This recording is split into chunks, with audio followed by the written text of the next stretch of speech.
nosotros hacer esto y aferrarnos a Cristo y predicar a Cristo, porque es un mandamiento que tú nos has dejado. Por favor, Señor, trae un avivamiento espiritual a tu iglesia. Es lo que queremos, Señor, que tú avives a tu pueblo. Y eso, Señor, pues se va a lograr solamente predicando tu palabra fielmente. Señor, te lo pedimos en Cristo Jesús. Amén. Pues ahí estamos en Hechos capítulo 1, versículo 1 y el 2. Y como dije, el tema de hoy, el sermón, es el Cristo Maestro. Vamos a releer el versículo 1, que fue en lo que nos enfocamos el domingo pasado. Dice aquí nuestro hermano Lucas: en el primer tratado, Teófilo, hablé acerca de las cosas que Jesús comenzó a hacer y a enseñar. Mis amados, cuando nosotros compramos alguna camiseta, un pantalón, un juguete para nuestros hijos, unos zapatos o una parte para algún automóvil, estos productos casi siempre tendrán marcado, ya sea en una etiqueta o en el producto mismo, el país en que fueron hechos. A veces va a decir hecho en México, hecho en Taiwán, en China, todo esto. Pero el libro de los Hechos no nos muestra lo que Dios hizo en las personas en una etiqueta o en una marca, sino que nos va a mostrar lo que Dios ha hecho en pecadores, haciéndolos a ellos nuevas criaturas y sellándolos con el Espíritu Santo. Así es como vamos a saber quién es un cristiano y quién es no. Por sus frutos os conoceréis. Y el libro de los Hechos es lo que nos va a mostrar. Este libro es la evidencia de cómo el poder de Dios hizo todo esto, cómo convirtió a pecadores, cómo salvó a pecadores, y cómo el evangelio pues se expandió por muchas regiones, por muchas naciones, y cómo Dios usó a hombres, a judíos, a gentiles, para así alcanzar a judíos y a gentiles. Pero aquí en este versículo 1, esto implica que Lucas desea presentar en este libro una completa cuenta confiable acerca de todo lo que Cristo continúa a hacer y a enseñar. Y esto lo hizo ¿hasta qué tiempo? Dice el versículo 2. Hasta el día en que fue recibido arriba. Hasta este día es que Cristo, Él predicó, enseñó, hizo muchos milagros, hasta el día en que fue recibido arriba. Hasta el día que Él ascendió. Después de haber dado mandamientos por el Espíritu Santo a los apóstoles que había escogido. Ahí no dice las personas que eligieron a Jesús o que decidieron ellos seguir a Dios o decidieron ser cristianos. Dice aquí a los que Jesús había escogido. Hasta este día es que Cristo hizo estas cosas. Él enseñó, Él predicó y Él hizo muchos milagros. Jesús, mis amados, inició su ministerio público después de ser bautizado por Juan el Bautista en el río Jordán. Este evento, según los evangelios, marca el comienzo de su ministerio, donde Jesús comenzó a predicar, enseñar y a realizar muchos milagros. Y los evangelios también indican que Jesús tenía alrededor de 30 años de edad cuando comenzó su ministerio. Pero ¿cuál fue el proceso de Cristo antes de comenzar su ministerio?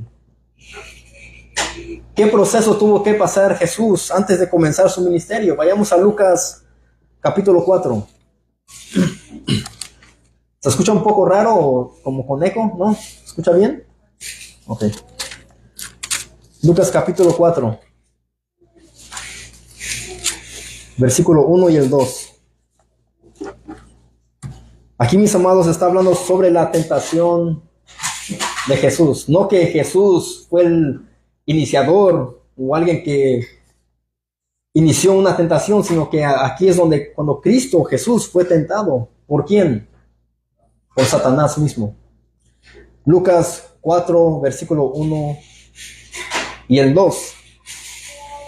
Dice: Jesús, lleno del Espíritu Santo, volvió del Jordán y fue llevado por el Espíritu al desierto. Ahí vemos que ya Jesús había sido ya lleno del Espíritu Santo, después volvió del Jordán y fue llevado ¿por quién? Por el Espíritu al desierto. Y el Espíritu, mis amados, es una persona todavía, no es una cosa o una fuerza como lo piensan los testigos de Jehová. Aquí dice que fue enviado al desierto por el Espíritu. Versículo 2. Por 40 días y era tentado por el diablo. Y no comió nada en aquellos días pasados, los cuales tuvo hambre. Ese fue el proceso que Cristo tuvo que pasar. Como hombre, 100% hombre, al igual que tú y como yo, Cristo fue tentado. Estuvo ahí siendo tentado por Satanás. En su humanidad, por 40 días, 40 noches estuvo ahí sin comer, sin beber nada. Un proceso tan difícil, tan duro, que tuvo que pasar. Hermanos, la obediencia de Cristo en el desierto, a pesar de las tentaciones de Satanás, contrasta con la desobediencia de Adán en el jardín a instancias de Satanás. El primer Adán desobedeció ¿cuántos mandamientos? 1. El segundo Adán, Cristo, ¿cuánto obedeció? ¿Cuánto cumplió? Todos. Aquí vemos que el primer Adán en el huerto de Edén desobedeció tan solo un mandamiento. Y aquí vemos que el segundo Adán, Cristo, obedeció toda la ley. Eso es algo de aprender, niños. Esto es algo para poder defender nosotros nuestra fe. El primer Adán desobedeció un mandamiento. Y el segundo Adán, que es Cristo, obedeció toda la ley, la cumplió toda por nosotros. Veamos cómo comenzó a enseñar Jesús. Lucas 4, versículo 14.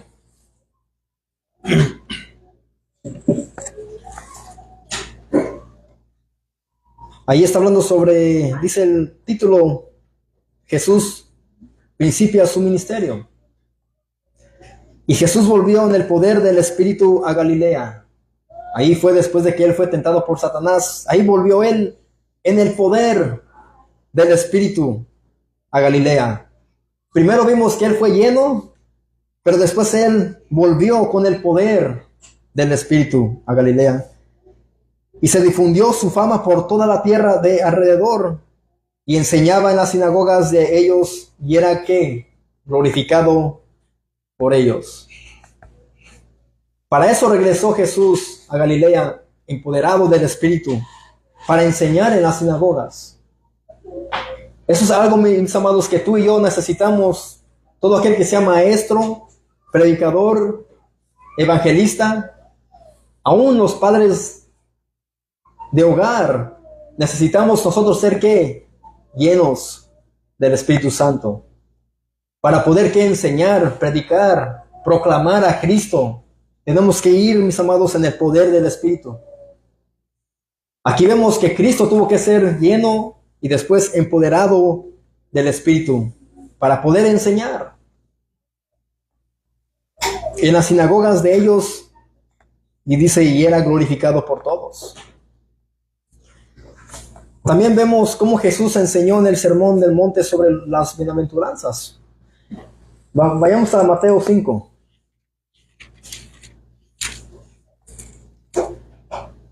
Mateo 5 está hablando, y Cristo habla a la multitud y a sus discípulos sobre que los discípulos son la sal de la tierra, que son también la luz del mundo.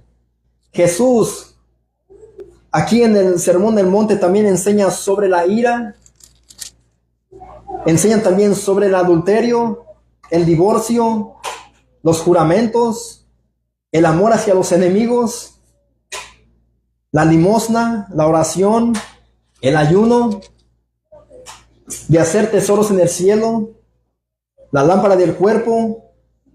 Habla también sobre las riquezas, el afán y la ansiedad, el juzgar a los demás, la oración y la regla de oro, la puerta estrecha. Y también él enseña sobre que por sus frutos os conoceréis. ¿A quiénes? A los falsos profetas, a los falsos maestros o a los creyentes verdaderos. También él enseña sobre los dos cimientos. De todo esto Jesús enseña en el Sermón del Monte, mis amados. Ahí vemos que Jesús fue un maestro. Fue el mejor maestro. Pero también en una ocasión Jesús enseñó cómo orar. Vayamos a Lucas 11.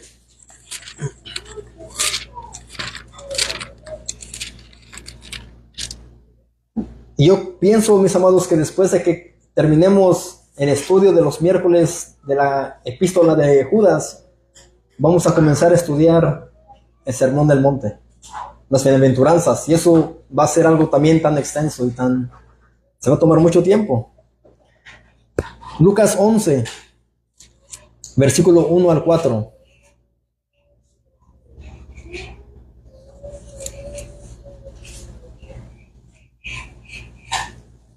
Dice: aconteció que estaba Jesús orando en un lugar, y cuando terminó, uno de sus discípulos le dijo: Señor, enséñanos a orar, como también Juan le enseñó a sus discípulos. Aquí vemos un deseo, un anhelo que todo creyente debe de anhelar, el cómo orar. Este discípulo le dijo a Jesús: Señor, enséñanos a orar. Yo creo, me imagino que ellos miraban a Jesús orando en todo tiempo. Ellos quizás miraban a Jesús siempre postrado, hablando con su Padre Celestial, y ellos deseaban lo mismo. Aprender cómo orar para tener una intimidad verdadera con Dios. Y eso es algo que nosotros también debemos de anhelar. Y yo creo que esa es una área donde el cristiano batalla, mis amados. El orar y el ayunar. Yo creo que es más fácil levantar la Biblia y leer más que orar. Pero ahí es donde comienza todo.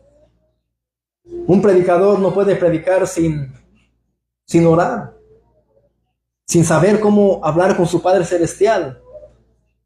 Necesitamos nosotros ser personas y creyentes que anhelemos lo mismo que este discípulo.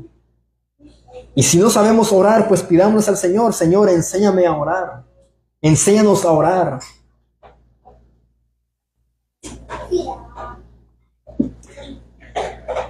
Pero yo sé que ya han escuchado ustedes el Padre Nuestro. Ahí sigue diciendo ahí en el versículo 2: y les dijo: cuando oréis, decid: Padre nuestro que estás en los cielos, santificado sea tu nombre, venga tu reino, hágase tu voluntad, como en el cielo, así también en la tierra. El pan nuestro de cada día, danos hoy, y perdónanos nuestros pecados, porque también nosotros perdonamos a todos los que nos deben. Y no nos metas en tentación, mas líbranos del mal. Aquí cuando dice santificar el nombre de Dios, es reconocer la grandeza y santidad de Dios al momento de nosotros orar. Aquí también de todo esto, mis amados, se puede sacar un estudio tan profundo a qué es a lo que Cristo se refiere aquí. Cuando dice venga su reino, es pedir que el reino de Dios se establezca en el mundo y en los corazones de los creyentes, en nuestras vidas. Que sea su voluntad, es pedir que la voluntad de Dios se cumpla en la tierra como en los cielos y en nuestras vidas también. Pan de cada día es pedir a Dios por el alimento sólido y el espiritual. Perdón de las ofensas es pedirle a Dios el perdón de los pecados, las faltas y también expresar la voluntad de perdonar a otros.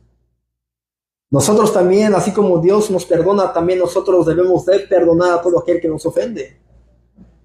No solamente, como hemos escuchado a veces, que el Señor se encargue de tal persona que un mal me hizo, que el Señor traiga ira, traiga juicio contra esa persona. No, debemos nosotros pedir perdón, perdonar a tal persona y pues pedirle a Dios que obre en sus corazones y que los lleve a ellos al arrepentimiento, que ellos también vayan hacia Dios mediante Cristo y que también se arrepientan. Que no caigamos en la tentación es pedir a Dios protección contra las tentaciones y el mal. Es lo que debemos de nosotros pedirle siempre a Dios. Líbranos del mal es pedir a Dios que nos proteja de las fuerzas del mal. Pero mis hermanos, esto no debemos nosotros de hacerlo en modo repetitivo como los católicos romanos. Sabemos que ellos hacen bien, sí, porque ellos se lo memorizan. Quizás ellos me han memorizado más el Padre Nuestro, más que muchos evangélicos, porque ellos lo traen ya aquí en la mente y es algo repetitivo. Pero no es para que nosotros lo repitamos constantemente como lo hacen ellos, sino que aquí debemos de aprender a qué se refiere Cristo, que toda la oración que nosotros hagamos es siempre basada hacia Dios y hacia su voluntad, que nos cuide, que nos proteja, que nos dé lo necesario. A eso se refiere Cristo aquí. Pero, mis amados, Jesús mismo condenó esto en Mateo 6, 5, 7, sobre las oraciones repetitivas. Mateo capítulo 6,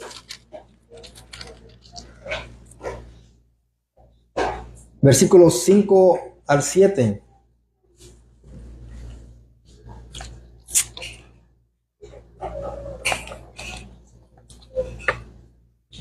Mateo 6, versículos 5 al 7.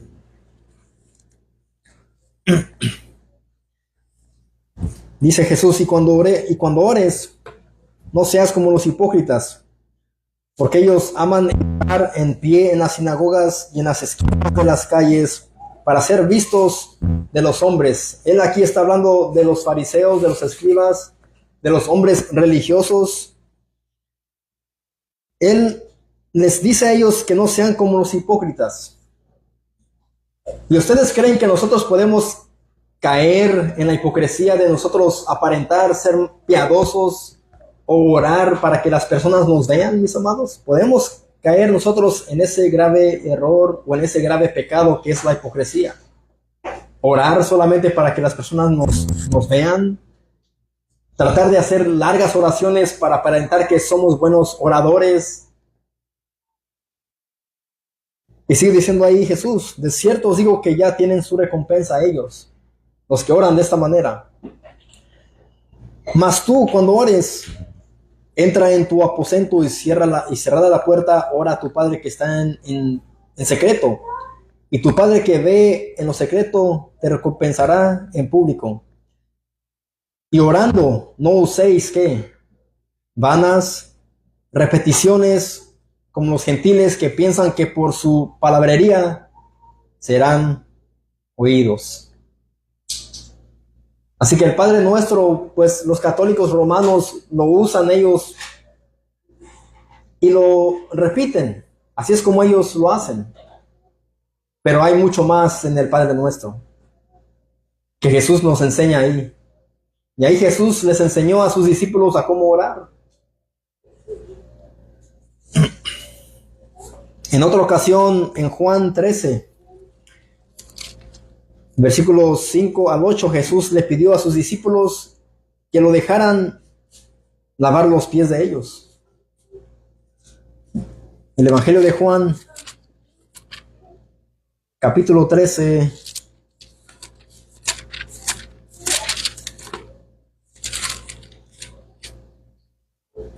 versículos 5 al 8.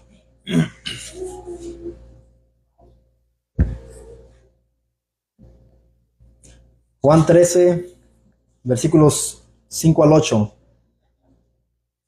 Dice, luego puso agua en un lebrillo y comenzó a lavar los pies de los discípulos y a enjuagarlos con la toalla con que estaba ceñido. Aquí vemos que Jesús, pues él se dispuso a lavarle los pies a sus discípulos.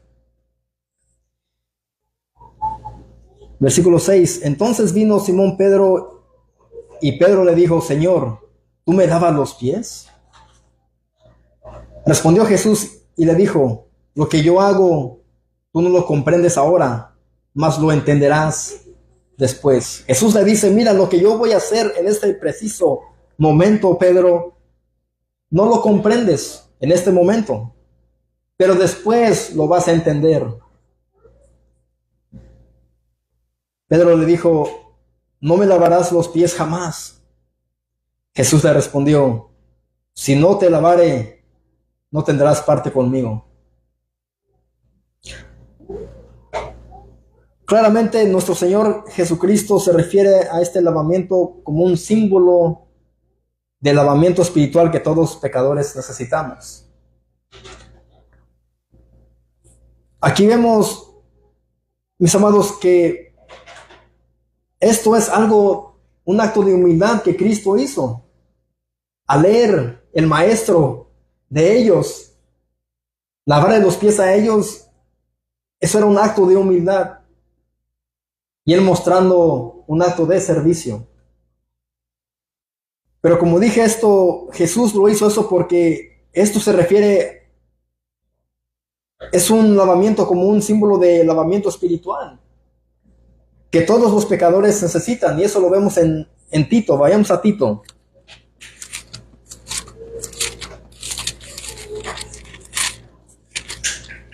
Tito capítulo 3.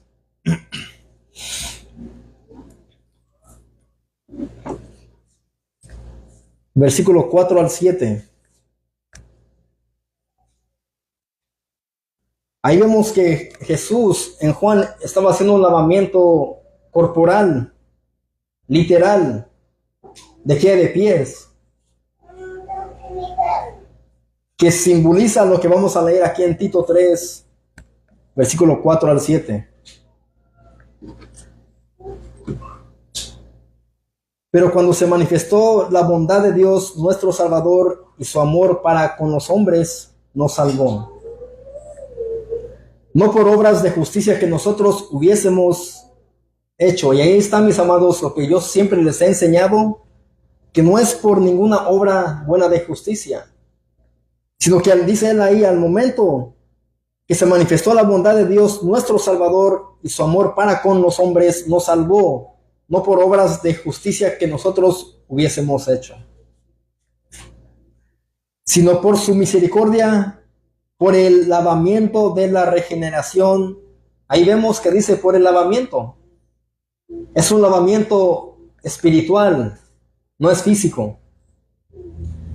¿De qué? De la regeneración, ese lavamiento que regenera a un pecador,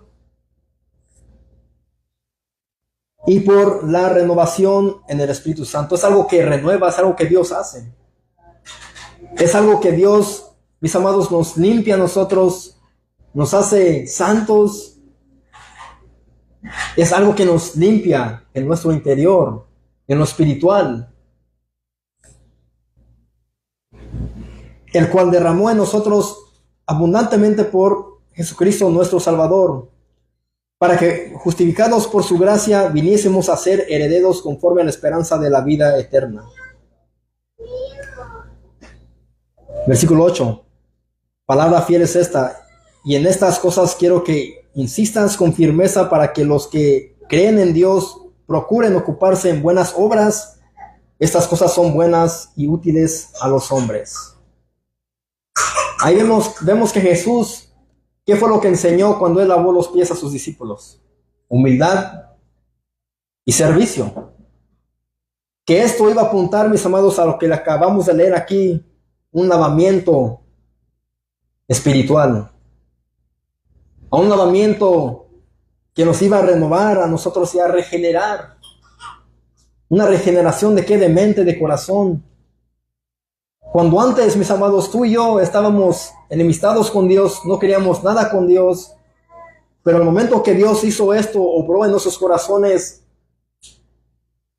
hubo un deseo por la palabra, por el convivir con los hermanos, con venir a la reunión. Es algo que Dios produce. Y dice el apóstol Pablo ahí, cuando la bondad de Dios se manifestó, que Él es nuestro Salvador. Y Él claramente dice, y nos salvó no por obras de justicia que nosotros hubiéramos hecho. La palabra es clara. No hay ninguna buena obra que nos salve. No hay ninguna obra buena que Dios vea como suficiente o justificable para justificarnos delante de Él. Ningún pecador puede hacer ninguna obra, no más buena que sea, para que Dios diga, oh, buen hecho, pecador, ahora tú eres mi hijo, porque has hecho buenas obras. No, tú eres mi hijo porque Cristo ha cumplido con la obra redentora en la cruz del Calvario. Es Dios quien hace todo esto.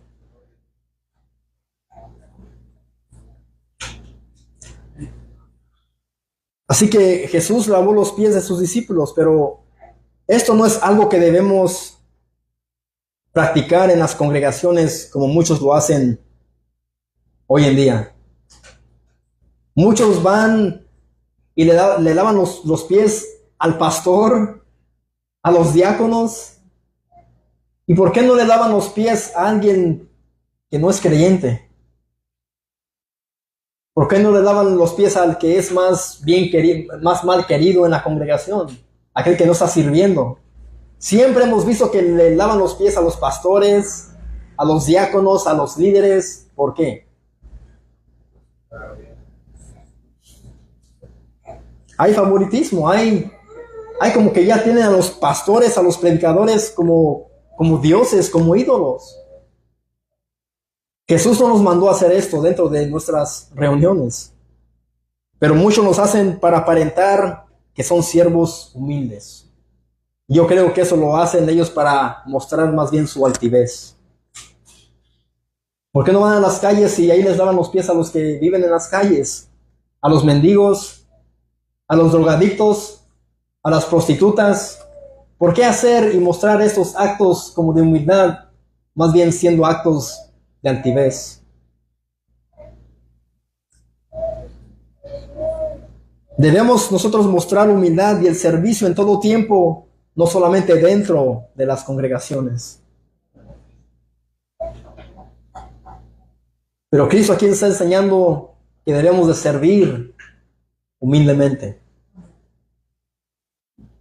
Y no debe ser algo que debemos de practicar lavando los pies en las congregaciones.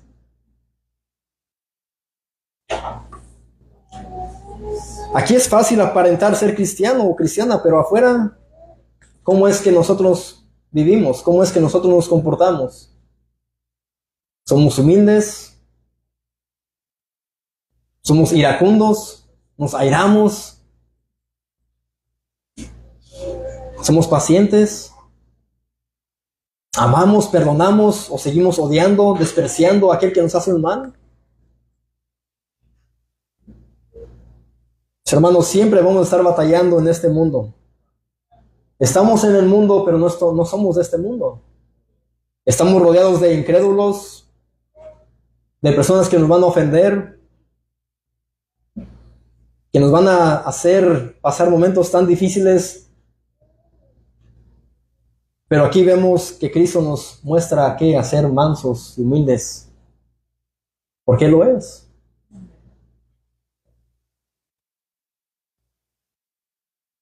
Así que no hagamos de estos ejemplos de Cristo para convertirlos en una cultura evangélica. No vayamos nosotros lavando los pies a los predicadores, a los pastores, a las congregaciones, para aparentar ser humildes cuando somos nosotros quizás altivos, cuando queremos que la gente nos vea, digan, mira cómo es un siervo tan humilde, cómo le lava los pies a su pastor, a la esposa del pastor. Pero afuera, ¿cómo será su vida?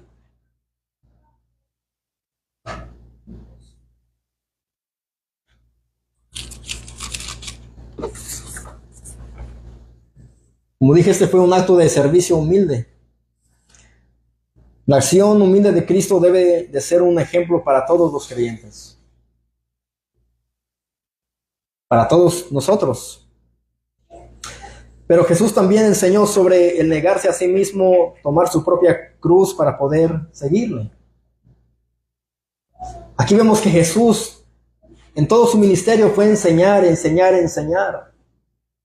También fue predicando, fue sanando, haciendo muchos milagros, echando fuera demonios.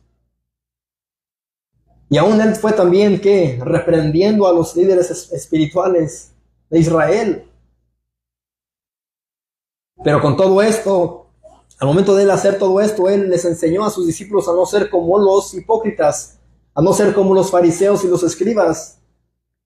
Él les dijo, lo que ellos les enseñen, lo que los digan ustedes hacer, pero no hagan como ellos hacen.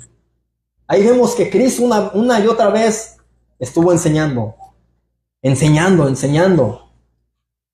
Y a eso se refiere ahí el versículo 1 de Hechos. Vayamos a Mateo 16.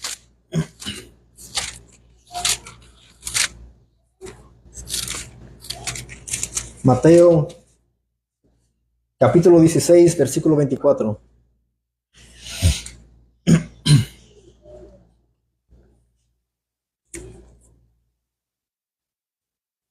Mateo 16, versículo 24.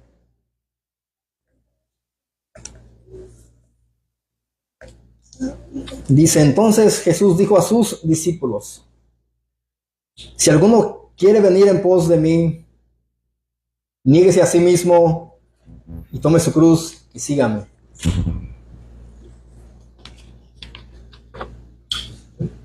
De la manera como Jesús debía ser rechazado, sufrir y morir para cumplir su misión mesiánica, él aquí también les enseña a ellos y les dice que ellos también, así como Cristo, deben de tomar y ser y abnegarse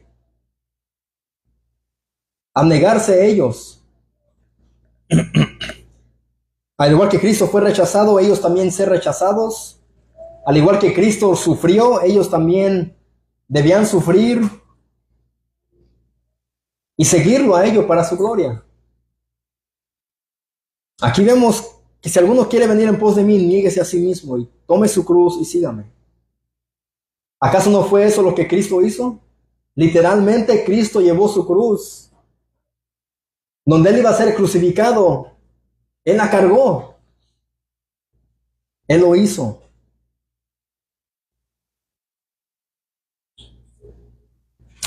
Así que así también los discípulos de Cristo han de tomar la abnegación, rechazo y sufrimiento para seguirlo a Él, para su gloria. ¿Y qué significa abnegación? Es renunciar a los deseos o intereses propios. Cristo está hablando aquí de una abnegación a que tú renuncies, les dijo Él a sus discípulos, renuncia a tus deseos, a tus intereses personales, a tus intereses propios. Eso fue lo que Jesús hizo. ¿Cómo sabemos eso? En Juan 6, 38, Jesús dijo lo siguiente, porque he descendido del cielo no para hacer mi voluntad, sino la voluntad del que me envió. Ahí vemos que Cristo dijo, yo he venido no para hacer mi voluntad, sino la voluntad de aquel que me envió, su Padre. Aquí Jesús está hablando de una abnegación, el negarte a ti mismo y hacer la voluntad de aquel quien te llamó. Eso es lo que Él les está enseñando a sus discípulos. Ustedes deben de renunciar a sus deseos, a sus intereses de este mundo. Deben de negarse. Al igual tú y yo, mi hermano, debemos de abstenernos nosotros, negarnos, renunciar a nuestros deseos, a nuestros anhelos, y conocer cuál es la voluntad de Dios. Preguntarle a Él, Señor, ¿cuál es tu voluntad para mi vida? ¿Cómo es que tú quieres que yo te sirva? ¿Cómo te puedo servir? Bien sabemos que a los que Jesús llamó, ellos dejaron todo. A los primeros que llamó, a los primeros 4 pescadores, ellos dejaron eso, su oficio. Mateo dejó su oficio.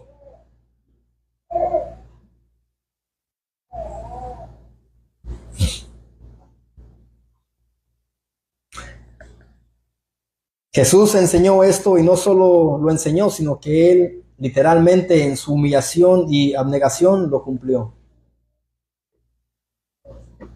Vayamos a Filipenses capítulo 2.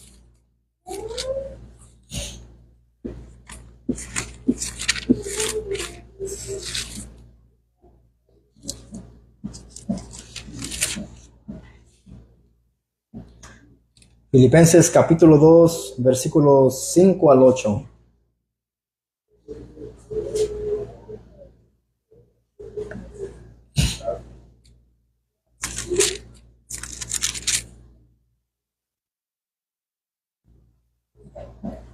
Filipenses capítulo 2, versículos 5 al 8.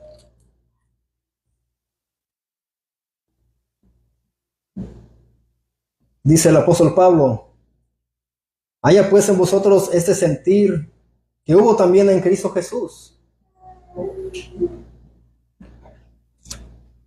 Pablo señala a Cristo como el ejemplo más grande de ¿qué? De abnegación, de renuncia a tus deseos, a tus propios intereses. Él dice: haya pues en vosotros ese sentir que hubo también en Cristo Jesús. En su contexto de este versículo nos recuerda que las exhortaciones de los versículos 1 y el 4 pueden ser resumidas por la frase ser como Cristo. Leamos el versículo 1 al 4, ahí de Filipenses 2. Y aquí está hablando él sobre la humillación y exaltación de Cristo, pero él primeramente dice lo siguiente: por tanto, si hay alguna consolación en Cristo, si algún consuelo de amor, si alguna comunión del Espíritu, si algún afecto entrañable, si alguna misericordia, completad mi gozo, sintiendo lo mismo, teniendo el mismo amor, unánimes, sintiendo una misma cosa. Nada hagáis por contienda o por vanagloria, antes bien con humildad, estimando cada uno a los demás como superiores a él mismo. No mirando cada uno por lo suyo propio, sino cada cual también por lo de los otros. Haya pues en vosotros ese sentir que hubo también en Cristo Jesús. Ahí vemos que el apóstol Pablo está hablando y presenta un rico y hermoso himno cristológico, demostrando que la teología profunda es también profundamente práctica. Él está hablando aquí que si tú conoces o sabes de que debes de hacer esto, lo que él dijo, debes de tú ponerlo por práctica. Los creyentes, nosotros debemos tener la misma mente o actitud de Cristo al tratar con los demás. Aquí está hablando el apóstol Pablo de que no hagan nada por contienda, por vanagloria.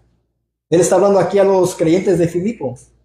Todo lo que hagan, sea ya que prediquen, que ayuden a alguien, no lo hagan por contienda o por vanagloria. Antes bien, con humildad, estimando cada uno a los demás como que superiores a él mismo. Aquí, mis amados, si yo estoy predicando, estoy enseñando, debo de hacerlo estimando a cada uno de ustedes como mi superior. ¿Yo me puedo equivocar algún día? Me puedo equivocar. Ustedes quizás algún día van a ver un momento de enojo, de impaciencia en mí, porque soy imperfecto. Pero aquí yo estoy sirviéndoles a ustedes, mis amados. Y al momento de yo hacer esto, Es como que yo los tengo a ustedes más altos que yo. Esta debe de ser mi mentalidad, que yo les sirvo a ustedes, al igual que Cristo a sus discípulos, Él les lavó los pies. Mis amados, yo estudio, me preparo, no como forzado, es mi pasión, sí, predicar. Pero yo vengo, mis amados, y hago todo esto para que ustedes sean edificados y sean alimentados. Yo no quiero que ustedes se vayan de este lugar y vayan a otra congregación donde no van a aprender nada, donde quizás van a escuchar cosas de mucha revelación, muchos sueños, misterios, cosas místicas, mucha emoción. Mis amados, yo les estoy presentando lo que es la sana doctrina, lo que es Cristo. Yo estoy sirviéndoles a ustedes, les sirvo a ustedes. No buscando yo nada a cambio. Y aquí estamos mirando que dice el apóstol Pablo, no mirando cada uno por lo suyo propio. Yo no me estoy buscando mi propio reconocimiento, mis amados. Yo lo que quiero es su beneficio, el bien de ustedes, el bienestar de ustedes espiritualmente. Y a eso se refiere el apóstol Pablo. Esto es ir de la teoría a la práctica, ir del conocimiento de lo que tú sabes a practicarlo. Esto es poner en práctica lo que conocemos. Una pregunta. Cuando tú aprendes algo, ¿lo aprendes solamente para retenerlo aquí o para ponerlo por obra? ¿Quién aquí hace pasteles, gelatinas, postres? ¿O ustedes aprendieron a hacer todo esto solamente para retenerlo? ¿O para aprender a hacerlo y venderlo? ¿O para alguna fiesta? Para eso, ¿no? Bueno, la palabra de Dios es igual. Si Cristo nos dice que sean humildes, debemos ser humildes. Si Él nos dice que debemos de perdonar a todo aquel que nos ofende, debemos de perdonarlos. Amar a nuestros enemigos, amar a nuestros enemigos. Eso es de ir de la teoría a la práctica.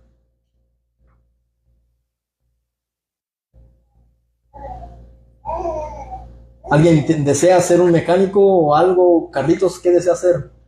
¿Ingeniero? Entonces él va a ir a la escuela a estudiar todo eso y después lo va a poner por práctica. A eso se refiere el apóstol Pablo. Nosotros los cristianos debemos poner por práctica lo que hemos aprendido de las Escrituras. Y como dije, a eso se refiere el apóstol Pablo. A todo esto.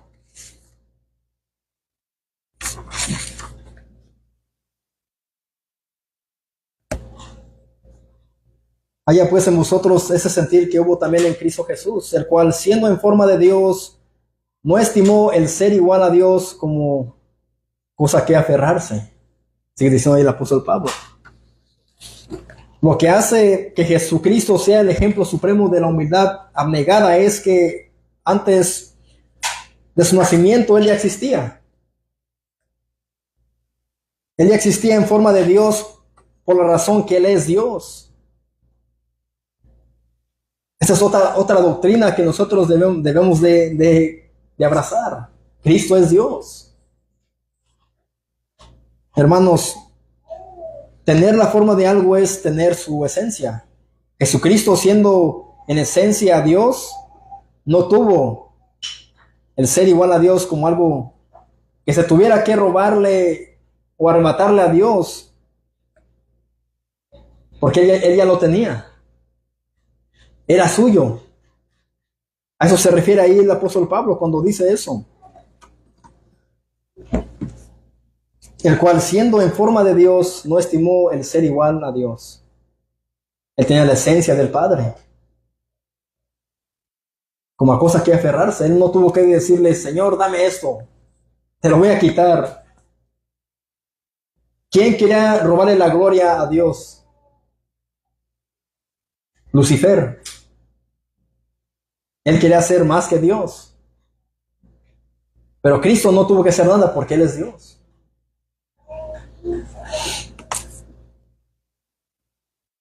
Sino que se despojó a sí mismo tomando forma de siervo. Ahí vemos que se despojó Cristo, siendo Dios, siendo el Hijo de Dios, se despojó.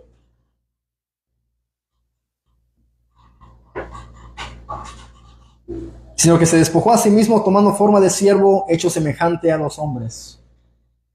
Ahí vemos que Cristo muchas veces en las Escrituras se humilló y y se hizo en forma de ¿qué? De un siervo.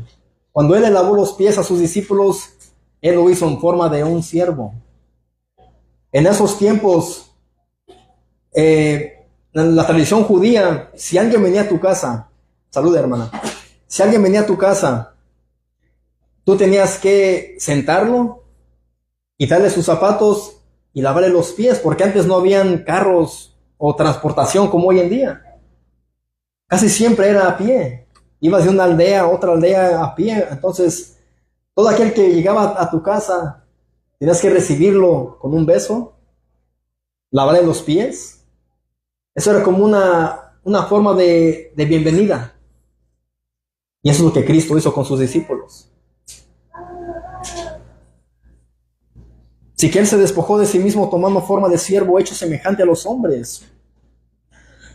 Literalmente Él se vació a sí mismo. Cristo no puso a un lado su deidad, más bien la fuerza del texto resalta la humildad de Cristo. Aquí no está diciendo que Cristo fue humilde, se humilló. Aquí nos encontramos cara a cara con el milagro y la maravilla de la encarnación de Cristo, el Hijo eterno de Dios, que no tuvo el ser igual a Dios como algo a que aferrarse. En su misericordia tomó la forma o esencia de hombre como siervo, el siervo sufriente. Creo que está en Isaías donde dice el siervo sufriente. Él en la cruz murió como siendo un ladrón, un criminal, a nuestro favor. Él fue crucificado en tu lugar, en mi lugar, y así es como Cristo nos sirvió. El siervo sufriente. Él nos sirvió sufriendo en esa cruz del Calvario.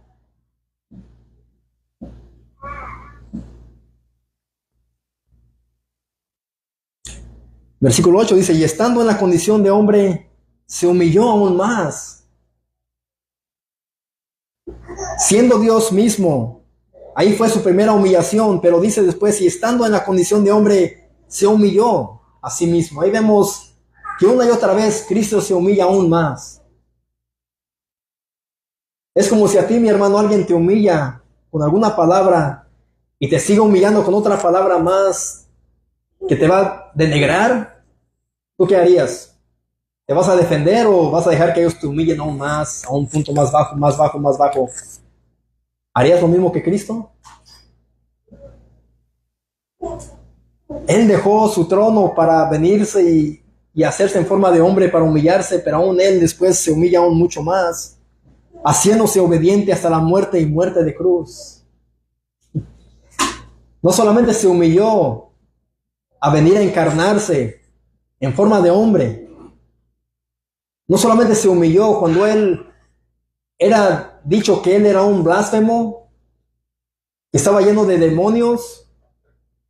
No solamente se humilló hasta el punto que fue arrestado, que fue escupido, sino que Él se humilló hasta el punto, mis amados, que Él se hizo obediente hasta la muerte y muerte de cruz.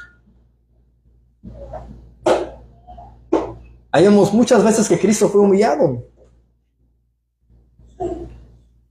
El gran acto de humillación de Cristo que Pablo resalta es la sumisión voluntaria de Cristo a la voluntad del Padre, que lo llevó a la muerte en la cruz.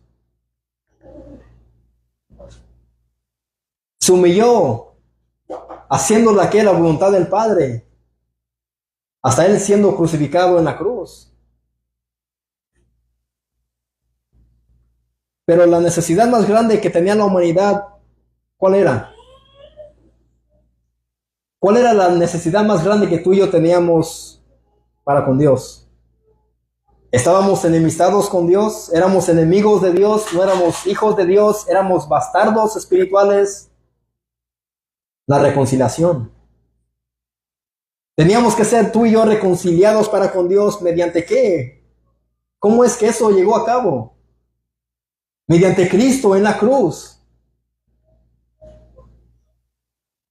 Esa era la necesidad más grande que la humanidad tenía, de reconciliarse con Dios. Cristo, abnegada y humildemente hizo lo necesario para satisfacer las necesidades de otros. Él, mis amados, renunció a sus propios bienes, a su propia voluntad, para satisfacer nuestras necesidades. A saber, morir en la cruz como el portador del pecado. El mensaje de Pablo a los santos es que tengan la misma mentalidad de Cristo. A lo que él está hablando aquí en Filipenses es que ellos deben de tener la misma mentalidad de Cristo, a ser humildes, a no hacer nada por vanagloria. Y aquí aprendemos la abnegación de Cristo. ¿Tú quieres ser igual que Cristo? ¿Quieres renunciar a tus deseos, a tus sueños, a tus éxitos? Si Dios te llama para predicador, para evangelista, para misionero, para pastor, debes de entender eso. Yo he aprendido, mis amados hermanos, que yo he tratado de hacer tantas cosas, he obtenido trabajos y oportunidades de ganar mucho más dinero, pero tengo en mente que Dios me ha llamado para esto. Y dialogo con mi esposa de esos trabajos, de otros, para tener mi propio negocio. Me dice, amor, dice, cuando uno es llamado por Dios, uno ya no tiene el tiempo, ya no debe de hacer esas cosas. Me dice, ¿por qué? Yo le digo, ¿por qué? Me dice ella, porque ves, muchos hermanos tienen sus propios negocios, son pastores, predican y cómo andan de afanados. ¿Cuál tiempo para estudiar?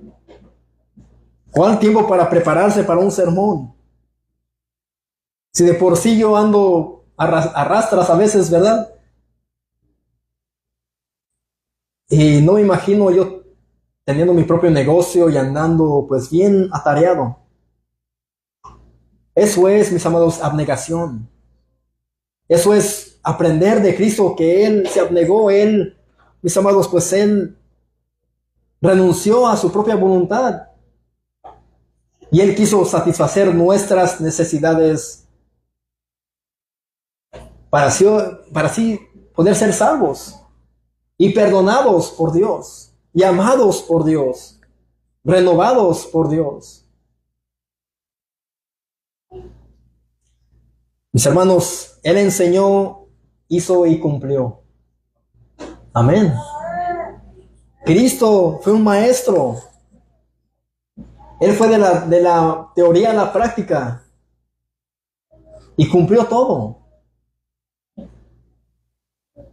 Él aún amó a aquellos quienes lo crucificaron. Él perdonó. Él se dejó crucificar. Se dejó arrestar. Se dejó humillar por nosotros. Eso es el evangelio puro. ¿Qué cumplió? Cristo cumplió su obra perfecta para así salvar a los imperfectos. Porque Cristo padeció solamente una vez, el justo por los injustos, con un propósito, para llevarnos a Dios. El justo por los injustos. Cuando en la cruz dijo Él, consumado es, ¿alguien sabe qué significa eso?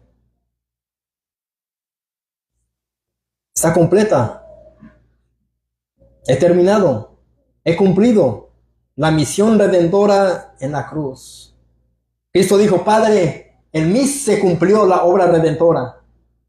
Para los beneficios de estos pecadores, de mi iglesia, de mis santos, de tus hijos, yo ya pagué. Pagué la deuda. He pagado el precio por ellos, que son tan valiosos. Oh Señor, consumado es. Al momento que Cristo dijo esto, implica todo esto. La justicia fue perfeccionada. La ira divina de Dios fue satisfecha. Sangre fue derramada. La redención fue pagada. O el rescate fue pagado. El pecado fue perdonado. La reconciliación fue lograda. La muerte fue conquistada y la salvación fue asegurada. Mis amados, todo esto fue completo por el Cristo Maestro. El Cristo Maestro enseñó, hizo y cumplió. Enseñó, hizo y ejecutó. Cristo todo lo hizo. El Cristo Maestro, ese fue el sermón. Aquí vemos cómo Él enseñó. Él fue lo contrario a los hipócritas religiosos de su tiempo. A como Cristo decía que hicieran sus discípulos, Él les mostraba por ejemplo. Cristo era un ejemplo a seguir. Es un ejemplo a seguir. Así que Hechos, capítulo 1, versículo 1 y el 2. En el primer tratado, Teófilo, hablé acerca de todas las cosas que Jesús comenzó a hacer y a enseñar. Hasta el día en que fue recibido arriba después de haber dado mandamientos por el Espíritu Santo a los apóstoles que había escogido. Todo esto, mis amados, se sustrajo de esos versículos. Aquí está hablando Lucas del Cristo Maestro.